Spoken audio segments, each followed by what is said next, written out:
Good afternoon, everybody. This is Brad Langdon, MarineMax Stewart.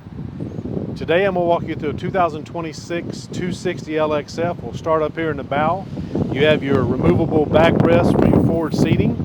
You have storage underneath both seats. You have a table that goes here. Your anchor windlass is right here in the bow, hidden with your door when you have controls up here as well. Looking aft, you'll see a really cool feature, a forward seat. Lots of storage underneath here. Your water fill for your water tanks here also. We'll move aft to the helm now. As always with Scouts, you have your fold-up bolster seats, your tilt steering wheel. You have a really cool feature of two well-located phone chargers, twin Garmin screens, and your Fusion stereo. Of course, you have your digital throttle and shift.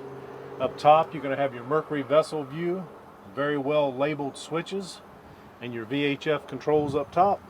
One of the other cool features on this boat is your carbon fiber superstructure. Cutting edge, lessens the weight, and very strong. Looking aft, you're going to see you have a little tackle center. You have a fold down seat here. That's really nice. Lazarette access here. On this boat, you also have dual fish boxes on the floor, in deck. You do have a port side beach door as well. This boat's going to be powered by twin Mercury 200 outboards. If you'd like to come see it, please stop by and see us. Again, it's Brad Langdon, MarineMax Stewart, 704-215-3599.